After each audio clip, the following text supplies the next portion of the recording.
Here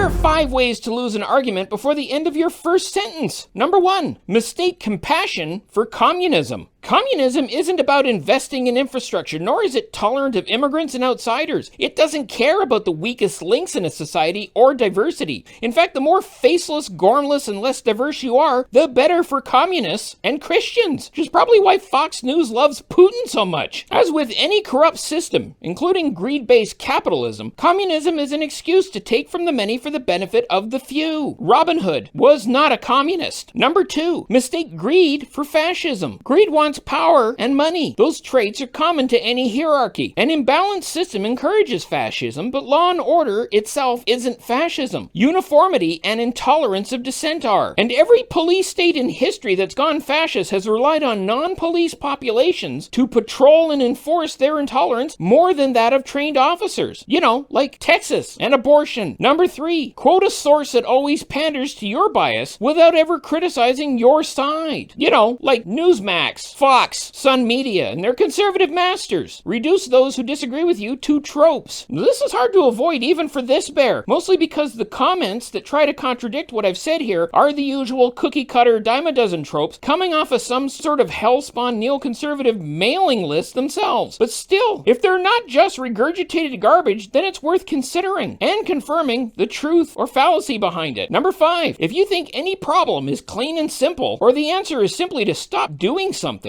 as though someone somewhere has a magic wand that could actually make that happen, consider that there are just as many, if not more people that would use that exact same wand to go exactly the opposite direction. So if you think a point is simple, that's a sign you don't know enough about it. Best thing to do, I think, is stick your hand up a puppet's arse and try to explain complex concepts in less than 2 minutes and 20 seconds. Because if you can't hit all the marks doing that, you might want to consider checking your overly simplified worldview at the door. Hey, I resemble that remark.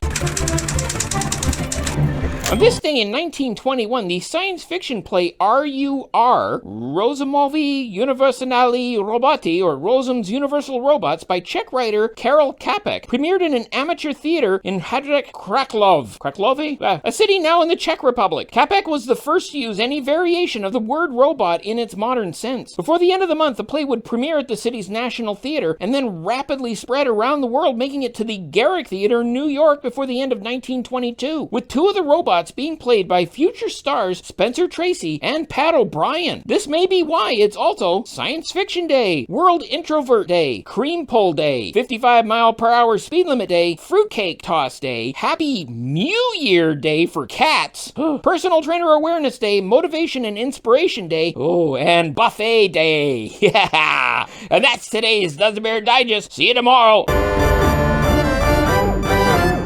I'm gonna go stuff my face.